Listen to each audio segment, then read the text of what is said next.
مسیح کا جی اٹھنا برحق ہے تو مردوں کی قیامت بھی برحق ہے، اس لیے کہ جناب مسیح نے مقام پہ کہا تھا کہ قیامت اور زندگی میں ہوں۔ اب کیا مطلب؟ آپ نے زندگی میں کہا تھا کہ قیامت بھی میں ہوں اور زندگی میں ہوں، جو مجھے دیکھنا چاہے، زندگی چاہیے تو میرے پاس آئے، اور قیامت بھی چاہیے تو وہ بھی میں ہی ہوں۔ نمونہ ہے کہ زندہ شہادت ہے۔ دیکھیے کتنی خوبصورت بات ہے کہ قرآن شریف میں کہ مسیح کے جی اٹھنے کی پیش کرتا ہے کہ منکرین نے قیامت کے لب پر، ان کے ہونٹوں پر، زباں پر مہر لگا دی۔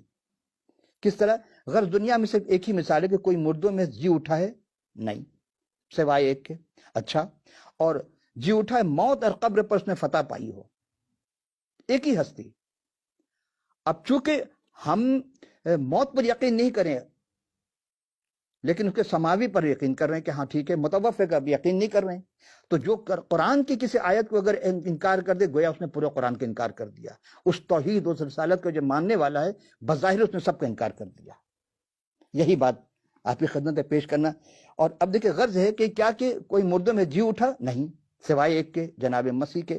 اور پھر موت اور قبر اس کی فتح پہ، تو تمام انبیاء جتنے بھی آئے، انبیاء پر موت کا ڈنگ جو ہے وہ چل گیا، کوئی انکار نہیں کر سکتا، اور زیر زمین مدفون ہے، اور ان کی قبر موجود ہے۔ تو جن میں وہ نفخت من روح سور، جب سور پھونکا جائے گا، بگل بجایا جائے گا، جب وہ وقت آئے گا جب جناب مسیح دوبارہ اس دنیا میں تشریف لائیں گے، جلوہ افروز ہوں گے، اس وقت کی بات کی جا رہی ہے۔ مگر مسیح مردوں میں سے جی اٹھے تھے، اس لیے وہ اپنے جلالی بدن کے ساتھ دوبارہ آئیں گے۔ تو آیت کیا تھی؟ ہم نے کیا پڑھی تھی کہ سلام ہو مجھ پر جس دن میں پیدا ہوا اور جس دن میں مروں گا، اور جس دن جی اٹھوں گا، انہیں اٹھ کر جی کر۔ اب دوبارہ ہم چلتے ہیں سورہ مریم کی آیت میں 55 کی طرف، ذرا ایک نظر ڈالتے ہیں کہ آخر اس میں کیا ایسی بات تھی۔ 55 نمبر آیت میں دوبارہ ہم غور کرتے ہیں، اس میں کیا کہا؟ اِنَّا مُتَوَفِّكَ وَإِلَى مُتَحَرِّكَ اِنَّا مُتَوَفِّكَ وَرَافِعُكَ، میں تجھے وفات دوں گا اور تجھے اٹھا لوں گا۔ اِلَى مُتَوَرِّكَ متحرکہ من الذین کفروا، اور جو کفر کریں گے، جو انکار کریں گے تو اس چیز سے ہم تجھے الگ کر دیں گے۔ وَجَعَلَ الَّذِينَ اتَّبَعُوكَ فَوْقَ الَّذِينَ كَفَرُوا، اور جو لوگ تیری اتباع کریں گے، یعنی جو مسیح کی اتباع کریں گے، اس سب پر ان کو فضیلت ہوگی، سب پر حاوی ہوں جائیں گے۔ اِلَى یوم القیامہ، قیامت تک۔ اب آپ غور کریں، آج اس زمانے میں سب سے بڑے مذہبی اگر ماننے والے ہیں کسی نبی کے تو کون لوگ ہیں؟ یہ آپ خود ریسرچ کر سکتے ہیں کہ مسیح کے ماننے والے پوری دنیا میں سب سے زیادہ ہیں۔ اور پھر اس کے بعد ثم الی مرجعکم فاحکم بینکم فیما کنتم فیہ تختلفون، یہ جو تم آپس میں اختلاف کرتے ہو اس کو چھوڑ دو۔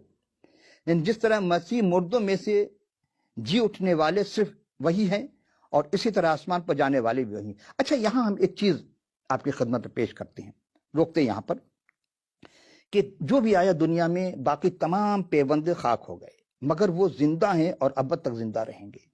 اور تمام اہل اسلام اس بات پر مسلمات میں سے ہیں کہ وہی ایک زندہ جاوید ہے۔ اور قرآن شریف نے کیا کہا؟ ما یستوی الحیا، یعنی کوئی چیز، کیا چیز ہے اس میں؟ دو چیز ہم غور کریں گے کیا، اور یہ سورہ 35واں سورہ ہے، تین چیز کا تذکرہ ہو رہا ہے، چوتھے سے میں آؤں گا۔ تین چیز کیا ہے؟ سب سے پہلی بات یہ ہے کہ کیا نابینا اور بینا برابر ہے؟ نہیں۔ کیا تاریکیاں اور نور برابر ہے؟ نہیں۔ تو کیا سایہ اور دھوپ برابر ہے؟ نہیں۔ تو کیا زندہ اور مردہ برابر ہے؟ برابر نہیں ہو سکتا۔ اب سارے جو بھی ہے جس میں روح ہے وہ سارے مردہ ہو جائیں گے، لیکن مسیح آدمی زندہ ہے۔ اور کہاں ہے؟ سب مانتے کہ آسمان پر ہے۔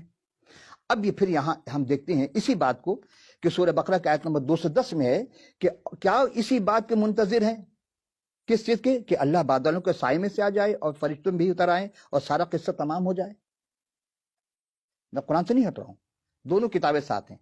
اسی چیز کو سورہ نساء کی آیت نمبر 69 میں ہے کہ اور قرب قیامت نزول مسیح کے وقت اہل کتاب میں سے کوئی فرد یا فرقہ نہ رہے گا، مطلب سب ایک ہو جائیں گے، مگر وہ مسیح پر موت سے پہلے ضرور صحیح طریقے سے اگر ایمان لے آئیں گے تو قیامت کے دن مسیح ان پر گواہ ہوں گے۔ اب اس کو کیسے سمجھیں گے کہ جب وہ آئیں گے تو کیا ہوگا، کس بات کی گواہی دیں گے؟ یہاں ایک اور چیز کہ دیکھتے ہیں کہ کیا مسیح جب اس دنیا سے